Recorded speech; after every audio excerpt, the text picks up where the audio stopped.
నారావారిపల్లెలో hero Manchu Manoj సందడి చేశారు. మంత్రి లోకేష్ ను కలుసుకున్నారు. మోహన్ బాబు విశ్వవిద్యాలయంలోకి వెళ్లాలని భావించిన మనోజ్ కు పోలీసులు అనుమతించలేదు. కోర్టు ఆర్డర్ నేపథ్యంలో లోపలికెళ్లేందుకు పర్మిషన్ లేదని పోలీసులు స్పష్టం చేశారు. దాంతో భార్య మౌనికతో కలిసి మనోజ్ నారావారిపల్లెకు వెళ్లారు. అక్కడ మంత్రి లోకేష్ తో భేటీ అయ్యారు. దాదాపు 20 నిమిషాల పాటు ఇద్దరు సమావేశమయ్యారు.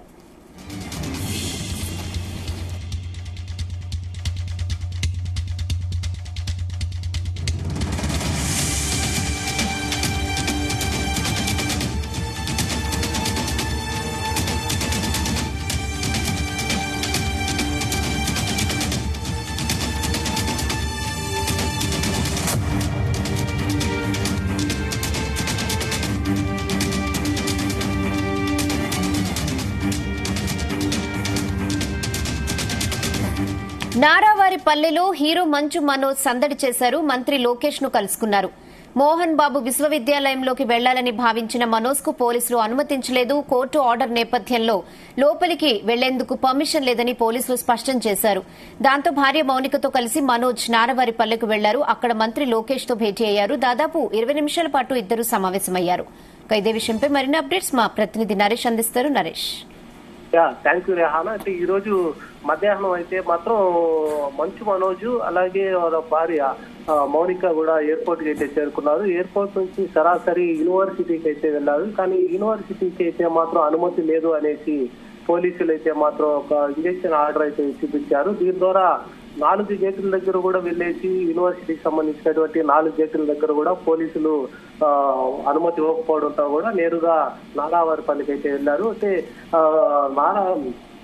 మంచు మనోజ్ అయితే మాత్రం నిన్న అఫీషియల్ గా కూడా నిన్న రాత్రి వస్తున్నట్టుగా కూడా ప్రకటించడంతో మోహన్ బాబు అయితే మాత్రం ఒక కోర్టుకి సంబంధించినటువంటి వాళ్ళ అడ్వకేట్ కి సంబంధించినటువంటి ఆర్డర్ కూడా ఇంజెక్షన్ ఆర్డర్ అయితే తీసుకొని పోలీసులు అయితే సంప్రదించారు. ఒక పోలీసులు కూడా మంచు మనోజ్ అయితే మాత్రం యూనివర్సిటీ లోపలికి అనుమతించబడదు అనేసి కూడా ఒక ఇంజెక్షన్ లెటర్ కూడా ఒకటి ఇచ్చారు. సో దీనివల్ల అయితే మాత్రం వాళ్ళ నివాసానికైతే పోకుండా కూడా నేరుగా మంత్రి నారా లోకేష్ ని కలిసేందుకు నారావారిపల్లికి అయితే వెళ్లారు. ఇక ఈ రోజు మధ్యాహ్నం 1:45 వెళ్ళవలసినటువంటి మంత్రి నారా లోకేష్ అయితే మాత్రం మంచు మనోజ్ వస్తున్నటువంటి కారణంగా కూడా నారా లోకేష్ తన షెడ్యూల్ ను కూడా పోస్ట్ పోన్ చేసుకున్నారు.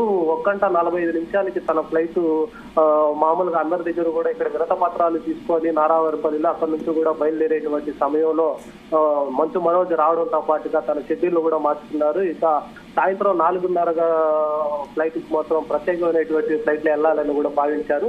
దీని తర్వాత నేరుగా కూడా ఎలాంటి రిస్ట్రిక్షన్స్ లేకుండా నేరుగా నారావారిపల్లిలో ఒక చంద్రబాబు నివాసానికి వెళ్లేసి దాదాపుగా 30 నిమిషాల పాటు తాజా పరిణామాలపైన కూడా చర్చించినట్టు కూడా తెలుస్తుంది. దీనికి సంబంధించి అలాగే తన ఆస్తి గొడవల పైన కూడా మంత్రి నారా లోకేష్ తో కూడా చర్చించినట్టుగా కూడా తెలుస్తా ఉంది. అలాగే ప్రస్తుతం ఉన్నటువంటి రాజకీయ పరిణామాలు, టీడీపీలో ఉన్నటువంటి పెద్ద పెద్ద నాయకులతో కూడా తనకి సత్సంబంధాలు ఎక్కువగా ఉన్నాయి అనేసి తెలియజేయడానికి కూడా ఇది ఒక ఎస్టాబ్లిషింగ్ చేసే విధంగా కూడా నారా లోకేష్ అయితే మంచు మనోజ్ అయితే భేటీ అయితే అయ్యారు. దీనికి సంబంధించి ఆస్తి గొడవలు అయితే మాత్రం ఇప్పటి వరకు తన చర్చకు రాలేదనేసి విశ్వనీయ సమాచారంగా కూడా తెలుస్తా ఉంది. సో ఈ విషయాలైతే కూడా మంచు మనోజ్ నారా లోకేష్ తో పాటుగా దాదాపుగా 30 నిమిషాల పాటు వారి యొక్క నివాసంలో అయితే మాట్లాడారు.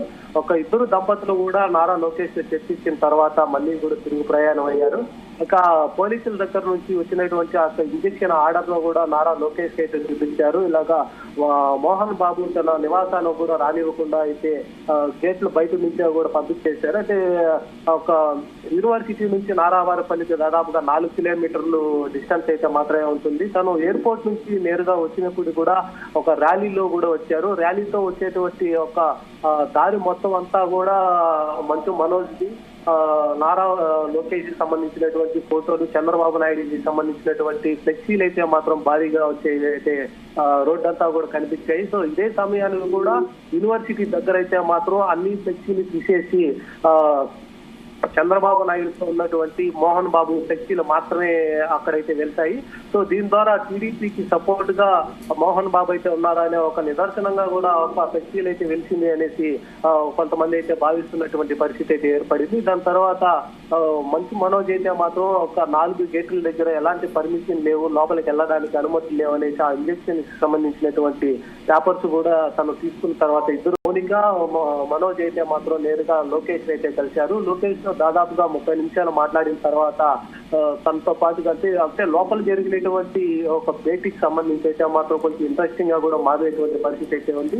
తన యొక్క కుటుంబానికి సంబంధించినటువంటి ఆస్తి గొడవలు, ఇక ఇప్పుడు తాజాగా నడుస్తున్నటువంటి రాజకీయ పరిణామాల గురించి కూడా నారా లోకేష్ తో చర్చించినట్టుగా తెలుస్తుంది. అలాగే జిల్లా స్థాయిలో ఉన్నటువంటి పెద్ద పెద్ద నాయకులతో పాటుగా సత్సంబంధాలు ఇప్పటికీ కొనసాగుతుంది అనేసి పరిస్థితులు అయితే నారా లోకేష్ వివరించినట్టుగా కూడా తెలుస్తోంది. ఈ యొక్క పరిచయం కూడా వాళ్ళ యొక్క ఎస్టాబ్లిషింగ్ చేసే విధంగా కూడా జరిగింది అనేసి ఇక్కడ ఉన్నటువంటి వాళ్ళంతా కూడా భావిస్తున్నారు. ఇక మంచు మనోజ్ కి సంబంధించి అయితే మాత్రం ఇద్దరే కూడా వచ్చారు. అతనే సెల్ఫ్ డ్రైవింగ్ చేసుకుంటూ కూడా ఎయిర్పోర్ట్ నుంచి మౌనికతో పాటుగా ఒక ర్యాలీతో పాటుగా నారావారిపల్లికి వచ్చారు. ఇక నారావారిపల్లికి సంబంధించి అక్కడే రంగంపేటకు కూడా వెళ్లారు. రంగంపేటలో జరిగేటువంటి ఒక జల్లికట్టుకు కూడా అతను వెళ్ళేసి అక్కడి నుంచి కూడా మళ్ళీ తిరిగి ప్రయాణం అయితే అయ్యారు. ఇక తన నివాసానికి వెళ్లేటువంటి అనుమతి నిరాకరించడంతో పాటుగా భారీగా పోలీసులు అయితే ఒక యూనివర్సిటీ మొత్తం అంతా కూడా పోలీసులు అయితే మహరించి అక్కడ మనోజ్ కి అయితే మాత్రం అనుమతి నిరాకరించడంతో పాటుగా తను అక్కడి నుంచి తర్వాత ఎక్కడికి వెళ్తారు ఏంటి అన్న దానిపైన అయితే కూడా కొద్దిగా సస్పెన్షన్ అయితే ఏర్పడింది. సో ఈ రోజు ఇక్కడ తన మోహన్ బాబు నివాసానికి వెళ్ళలేక అక్కడ నుంచి నేరుగా నారా లోకేష్ తో పాటు భేటీ చేసి అక్కడ ఉన్నటువంటి వాళ్ళతో పాటుగా మాట్లాడడంతో పాటుగా కొద్దిగా హెచ్చరికంగా కూడా మారేటువంటి పరిస్థితి అయితే ఉంది. అంటే ఇది వరకు కూడా మంచు ఫ్యామిలీలో విభేదాలు అయితే వచ్చినటువంటి పరిస్థితి అందరికీ తెలిసిన విషయమే. సో దీని తర్వాత నారా లోకేష్ భేటీ అయ్యేదానికి బట్టి ఒక టీడీపీకి సంబంధించినటువంటి నాయకులతో పాటుగా ఎస్టాబ్లిష్ చేసుకోవడానికి ఒక పరిచయం కూడా అయినట్టుగా కూడా తెలుస్తా ఉంది. ఓకే.